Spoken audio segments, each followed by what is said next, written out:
Before we get this week's episode started, I just want to say to the black women out there, we love you, we hear you, we see you, we appreciate you. No one can replace you, and you are safe here with me.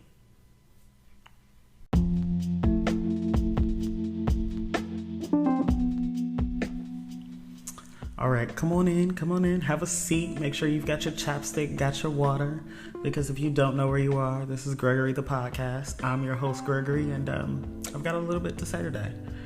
Let's get started. So first we're gonna quickly cover the Carlee Russell thing, just because I feel like the topic's been overdone and it's tired. If you don't know who she is, she faked her own kidnapping. We have since found out about it, and it's just a whole mess of it's a whole mess of things. But I really want to talk to some points that I didn't hear really, or that I heard being covered, and I think they were covered in an appropriate kind of way. Like people saying we were wasting resources. There was billions of dollars just spent on guys who willingly went into the ocean in a tuna can. I don't want to hear about wasting resources. That's all bullshit, but whatever. As well as y'all still deploy resources from these multitude of Karen situations that we get to witness online every single day.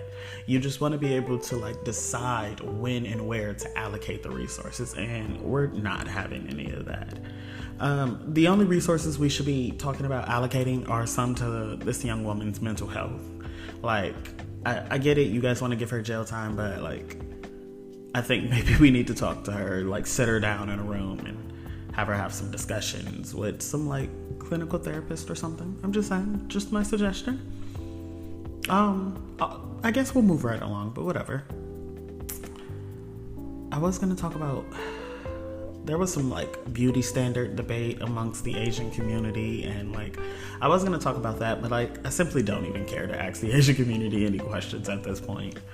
I'm not even gonna lie, it's not really important. But we were gonna have the beauty standard conversation, because I wanted to have a different kind of conversation. But you know what? Instead, I'm gonna swap that out for the conversation on rage baiting and pick-me's and marginalized groups, right? And when I talk about rage baiting, I'm talking about when people are posting content, specifically on the internet, just to get the reaction of it all. I think that's what it is being done a lot, and it's causing a lot of discord and discussion and disagreement amongst already marginalized groups of people. But it's not real. People don't mean, and I mean the people who do mean it, they hate you. Let's just say they just hate you. But a lot of people are doing this to get the notoriety, the recognition, to be at the center of the controversy, and I think it's quite boring, and it's overdone at this point, and I'm tired of seeing it. I'm not even gonna lie, I'm tired of seeing it. I hate that I even have to talk about it in this kind of capacity, but it's been done again, and we've seen it come to pass, and now it's taken one of those arguments that have been old as the tale is time, or whatever it is that the people say. Y'all know what I'm trying to say. But it's taken one of those arguments and re-inflamed it. And it's the women, real women. Okay, because I understand not wanting to be called cis women, so I'm just going to oblige with that. And yes, we're still going to have this conversation. Before we have this conversation, I would like to make it very, very, very, very evident that I have not now, nor have I ever been, a woman. I do not know how to validate or invalidate that lived-in experience. I can only speak to my experience as a black queer man. And I'm going to say that and leave that there, and then we're just going to kind of get into it. I think, obviously, the clip that was cut up and broken down was a clip of a trans woman saying that women don't own menstrual cycles. Now, it was part of a much larger clip in which they should have been explaining, instead of saying it that way, they should have been explaining that trans men and non-binary people also still experience menstrual cycles. They can still experience them to a degree, unless there's hormone therapy had, or surgical alterations made to the body. The body is going to do what the body does. That is regardless of gender. I'm trying to use the correct terms here. That's regardless of gender. Like, your body is just going to do whatever it was assigned to do at birth, unless you go through something to stop it, right?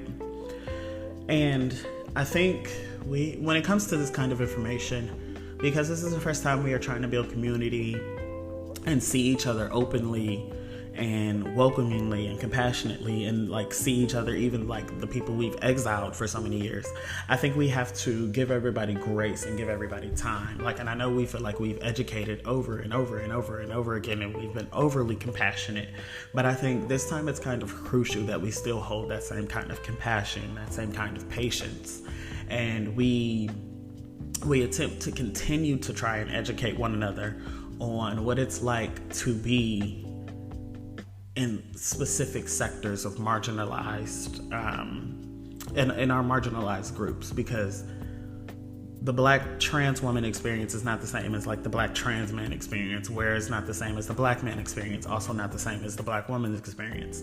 You know, just like none of those are the comparative to like the Latino experience, right? So I think that when we're fostering community, and this is the first time we're seeing each other, and we've been exiled, or we've been so used to exiling one another out, I think we have to, one, give patience, be compassionate, educate one another. But two, I think we also need to be okay with this fact that sometimes we have to reaffirm our allies. And this is across the board for everybody. We have to reaffirm our allies that they're safe with us, that they can trust us, because there's a lot of people out there who are playing like we can be safe with them, or playing like we can trust them, or playing like they hold us to some value, and they really want to deeply hurt us and deeply destroy us. I think that moving forward, we are going to have more of these like arguments and more of these conversations, because we're deconstructing a lot, and we're like also gaining the understanding of like there's a difference between sex, there's a difference between gender identity, there's a difference between sexuality. And these are topics before that were like previously closed to the public. Obviously, I don't want to get too far into this, because like I said, I cannot speak to the space of being a woman.